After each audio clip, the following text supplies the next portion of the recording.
beautiful soul. I am so grateful to dig into the third part of this three-part series. So, the first two parts were specifically around finding your passion and purpose, right? Healing what's in the way of what you want. And now we're going to be digging into making money, doing the thing that you love to do most and your God-given gifts, right? So that you can give them back into humanity, but simultaneously get paid abundantly for the thing that you were gifted, right? God gave us these gifts for a reason, right? And I firmly believe that if we've been given gifts, we are meant to give them back into the collective, but also be paid abundantly for them, because that's us gifting energy into the space. And we're meant to receive energy back so that we are filled with energy to give at the capacity we desire to. It's so important for us to really tune into the energetics of wealth and the importance of being paid abundantly for our gifts so that we can show up in the way that our heart truly desires to. Because if we are working, at a corporate job and we're doing a coaching business on the side and we have children and we're not charging our worth in the coaching business, then when we show up to those calls, we're feeling resentful, we're feeling tired, we're feeling burned out. We're not giving the best of ourselves in those sessions, right? But if we're charging what is in alignment with our soul so that we can land in the space with both feet, that's a totally different story. Our clients are getting the absolute best from us, and they're receiving massive breakthroughs on their own end as well, because that investment is meant to be a little bit stretchy for them so that they stretch into the next level version of themselves. I always say that if a price point feels like whatever, you've probably outgrown the room. Like, you're meant to step into something that feels stretchy purposefully so that you stretch into it. You expand into this next level version of yourself. If a price point feels totally neutral, you've probably outgrown the space, right? And so we're meant to start to lean in a way that's going to expand us in the spaces that are meant to expand us, right? Specifically around investments, coaches, mentors, things of that nature. It's meant to expand us, not just feel neutral or not just be something that's actually having us step back, and so that's the power of this space. So here's the beauty of wealth energetics as we start to dig into this. So this is going to be kind of a lifelong journey that you have with money. Now, money is just energy. And I believe what I've channeled now is that money is what we are. And so what that means is, if I'm feeling scarcity, if I'm feeling fear, if I'm feeling constricted, then money is feeling scarce. It is feeling fear. It is feeling constricted. I'm not opening up to flow with money. Money is feeling like it can't flow to me because there's constriction all the way around it. And so it's really important to kind of start to recognize that everything around us is picking up on the energy that we're giving out.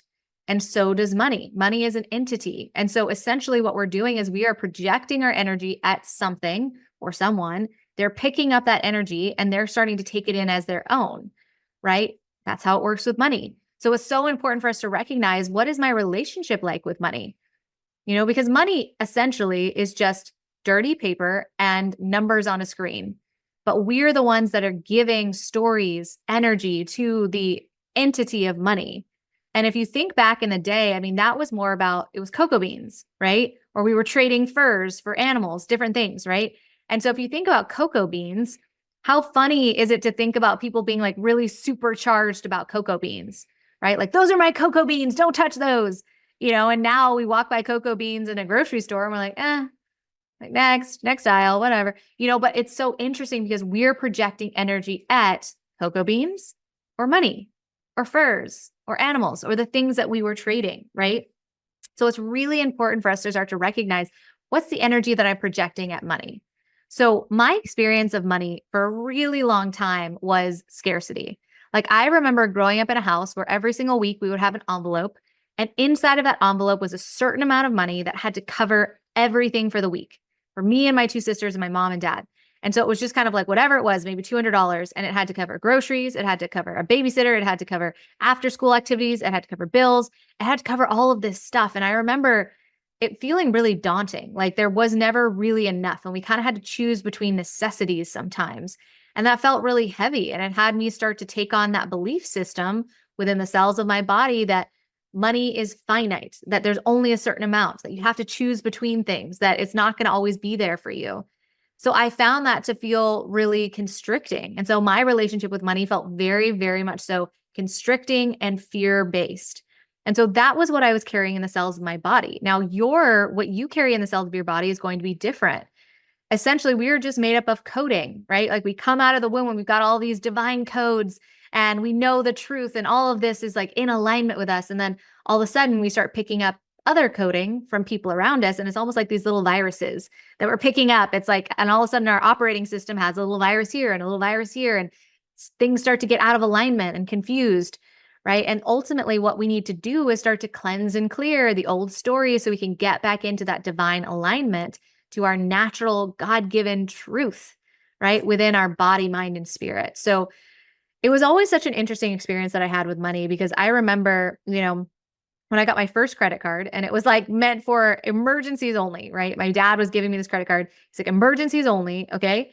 And I'm like, okay. And I remember, because I was kind of creating chaos in my life around money specifically, and probably in all other areas of my life, I remember there being an issue with the card. And I don't remember what the issue was, but I remember being in the car with my dad, and they're asking me to read off the numbers on the card. And I'm like, sure. So 45131 214, or whatever it was. And they're like, great. So what is the 3-digit code on the back? And I turn it over and I'm like, 666. And I'm like looking at my dad, and my dad's like, we need to cut that up immediately. This is a horrible choice. What was I thinking? And so it was like, oh no, like, and so for a lot of people, like the 666 is like a bad omen, like at least that's what I believed until I got really in tune with angel numbers. And now that I'm a lot more spiritual and I'm so much more tuned into all of this, I recognize that was simply a death and rebirth. Like I was being guided into the ultimate form of alchemy when it came to money and so many other things in my life. Like I was meant to alchemize that story around money. I was meant to alchemize the stories that I was carrying within the cells of my body around money. And I kept getting these signs that I wasn't able to really interpret until I feel like later in life. But looking back, hindsight 2020, I'm like, oh, that's what I was being guided into. There was just some alchemy that needed to happen around that specifically. So the beauty of all of that is knowing that we can actually heal and start to shift the stories that we have around money specifically. So some of the things that I love to do are I love to tap into my angels and guides so that I can really be tuned into, okay, what is it that I need to know specifically about money and how it relates to me and where I've been holding maybe lower vibrational energy. So the way that I love to do this with clients and myself is tuning into their Akashic Records. Right? The Akashic Records is a record of your entire soul's existence. And so what it does is it allows me as a practitioner to go in and say, okay, the information that I'm receiving is that here's where it was blocked in this lifetime. Here are some of the stories that you're receiving, some of the coding that you received when you were younger. Does this resonate with you? Right? And then they're like, yes, like I do remember that experience. And so it's like, okay, that's where we're being guided to shift and cleanse and clear the energy. Now, if you believe in past lives, which I didn't for a long time until suddenly I couldn't not believe it. All of a sudden, that opens up so much more breadth and depth to the healing that's possible for you. And so for those of you that may be new to past lives, I was definitely new to the concept. I remember being like, maybe. And then, I went in with my healer, and I, in this lifetime, had a huge fear of oceans and lakes. Right. And I didn't know why. Nothing had really happened in this lifetime that would really translate into my fear of water like that. And then when I went in with my healer, she was able to go into my own Akashic Records and realize that in so many of my past lives, it was because I had drowned in those past lives. Right. And so we were able to cleanse and clear that energy. And so I went from being a person that would be like, walk into the ocean and have a full blown panic attack to suddenly being like, oh my gosh, I feel purified. What is happening? I feel like a different person. And it's because we were able to uproot the energy from not just this lifetime, but past lifetimes, and really free me up from what I definitely was not consciously aware of. But I could feel it in my body. When she was telling me what she was picking up on, I was like, yeah, that's my truth. Like I was having a somatic release and somatic experience around it. Somatic just means of the body. Like my body was kind of like, oh, like, yeah, I want to get rid of that. I feel that in my body. I feel that that's the truth and I want to move it. And so that's what I experienced so much with my clients as well, is like, as I'm going into the Akashic Records, as I'm tuning into this lifetime, as I'm tuning into past lives, they have a somatic experience around this. Like their body knows their truth, no matter what. And so it's so important for us to really tune into our body and say, like, what is my truth about everything, about, anything and everything. Even if it consciously doesn't make sense, we know deep down within the cells of our body, we have that feeling around what is my truth and what is not my truth. Right. And so it's so important to start to get in tune with that. And so that's one of the ways that I absolutely love to start to cleanse and clear the energy around making money doing what you love. Because ultimately, our goal, once we uncover our passion and purpose and we start to heal the things that are in the way of what we want to be able to be paid for our beautiful gifts so that we can do it full time and we can lean in at the capacity we so desire. And we can serve in the way that we know our soul desires to and wants to. And so we're meant to be paid abundantly for our gifts. And so that's such an important part of the process is as we're starting to really tune in to how do I get paid abundantly for my gifts? A big part of that is recognizing one, what are the stories in this lifetime where you're holding some outdated coding that needs to be shifted?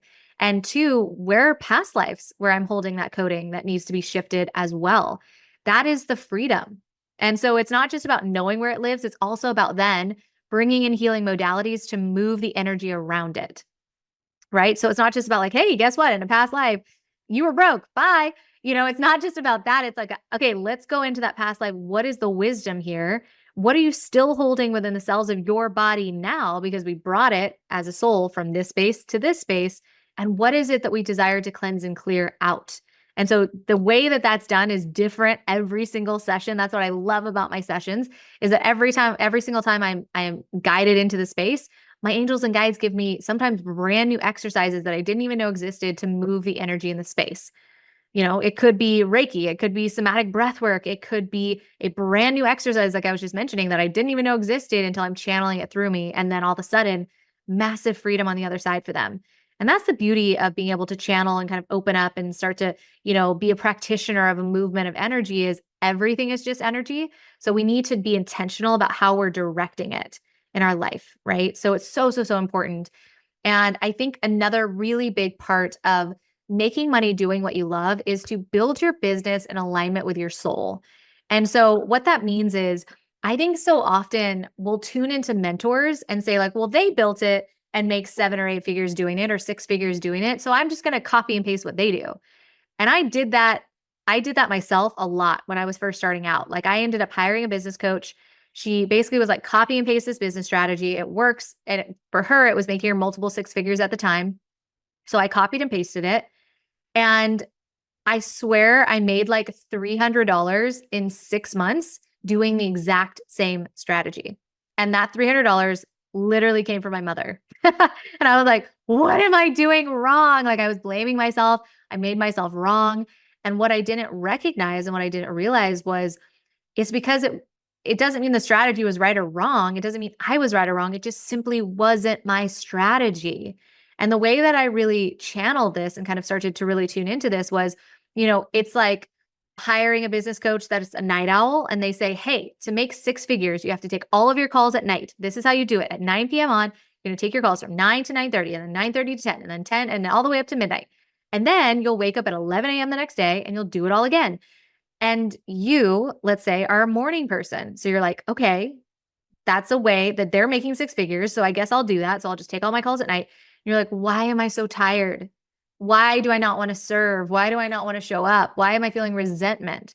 And it's because you're building a business in alignment with someone else's soul blueprint, someone else's energetics. And so it's so important for us to recognize that there are an infinite number of truths, an infinite amount of ways to make money. And it's really important for us to start to build our business in alignment with our soul so that we have the vitality to show up and serve the way that our heart most desires to, right? Like if I'm a morning person, I want to take my calls around 9 a.m. and on. Like that feels really good for me. Now I have clients that are like, I am not functioning before 11 a.m. And I'm like, perfect. So take your calls 11 a.m. and on, right? Like, or create spaciousness in your calendar. They're like, I need to only take 2 clients a day and then I need off hours to like recharge, or I want all my calls stacked in one day and then I want 2 days off so I can do CEO tasks. It doesn't matter as long as it feels like it's in alignment with you. That's how you know you're going to be able to best serve and be able to really allow yourself to scale and grow to the capacity which your soul really desires to. Because the more energy that we have during the day, the more we're able to serve, the more we're in alignment, the more things flow to us with so much more ease. And the goal is for us to really get in tune with what is my intuition trying to tell me? What is in alignment with my soul? How can I start to dig in this way? right? It's so important for us to start to really tune in to what is it that my soul desires most so that I can then lean in this way that's going to support me and those that I'm serving. Right. And so that is a huge part of why I created the 7-figure shift, which is something that I'm dropping into the show notes. I want to give this to you. It's a really powerful exercise that allows you to start to normalize money, success, the next level version of you in your body. Because a huge part of us going after what we want is build it in alignment with your soul, but also kind of normalize the experience that it's going to work out. Because I think so often we're in so much fear that we're kind of pushing our manifestations away. Like, this has to work out. I have to make the money. What if I don't? Then I can't pay rent. And we go down this spiral. But the goal is to say, like, okay, my 3D reality is actually an old manifestation. So what I'm experiencing, my 3D reality, is outdated. It's not even true. Let me start to normalize what my next level of success looks like. Let me start to normalize a higher price point that I desire to charge. Let me start to normalize allowing myself to be a 7-figure CEO, right? We want to feel safe in our body with the title, with the price point that we're charging, with all of the things that we're doing in business. We, as a team leader, we want to feel safety in our body doing that. That is exactly what the 7-figure shift does. It is an exercise that I believe should be in every single person's toolkit, manifestation toolkit, but so many people do not have this. And it's something that I channeled that was so powerful for me and my clients. So I'm so grateful to give that to you. So drop down into the show notes, get yourself the 7-figure shift, and let me know your thoughts when you dig into it. I think it's so powerful, and it really helped me to start to normalize next level version of success, raising my own price points, like all the things that we do as business owners, becoming that team leader, like I was just mentioning, in a way that feels grounded, normal. And when I'm creating and leaning into investments, I use the 7-figure shift as well, because if I'm investing $25,000 in this space and then another $8,000 here, I want to feel like that's normal. And maybe I'm doing it as the future version of me. Like, I'm saying, okay, I know that this is going to take me to the next level. Now, do I have the 25K right up front? Like, at that moment in time, I remember when I did my first 25K investment, I was like, uh-oh, I did not have the 25K up front. I was like, but I knew that it was going to put the fire under my butt to show up differently in my business. And so I was like, okay, I know that this is the right thing. It feels like it's in alignment with my soul. So I'm going to say yes. And so what does that mean now? That meant for me, I had to make an additional $1,900 a month to be able to pay for that space that I was stepping into, right? And so I got to show up as a different version of me that was able to do that.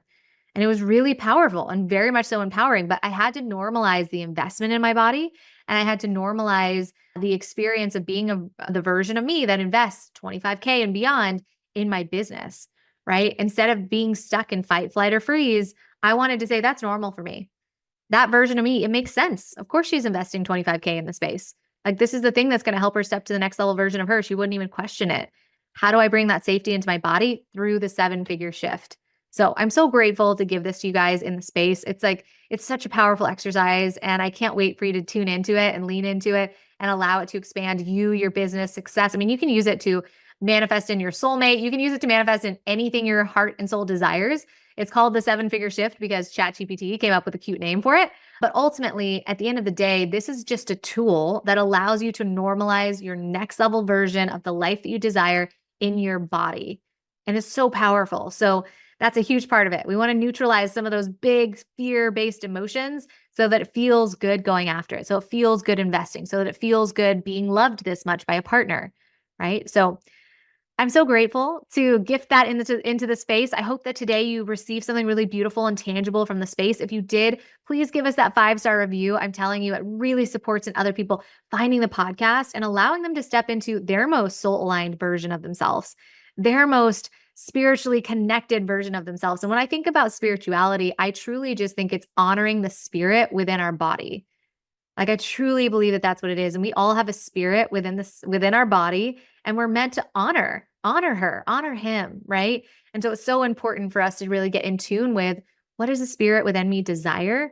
And that is exactly what this podcast is all about, right? Is for people to just tune into, what does my soul want? What is my soul trying to tell me? And how can I honor that and build in alignment with that? I mean, the universe wants to reward us left and right when we're living in alignment with our soul, because we're in such high vibration. We're giving our gifts back into the collective. They were given to us for a reason. We're not meant to put them in a shoebox. We're meant to share them. And so we're meant to be paid abundantly for our gifts and to honor the spirit within. So if that feels aligned, please give us that 5-star review. I'd be so grateful. And above all else, thank you so much for spending your most beautiful resource with us, your time. Like, I'm just so incredibly grateful for you. And I hope that you receive something beautiful and magical and kind of that golden nugget that you needed to step into the next level version of you with clarity, with peace, with groundedness, with excitement, with fun, whatever feels most in alignment. I hope that it gives you that next little boost to really honor that version of you. Sending you so much light and love, and I will talk to you here soon. Mwah.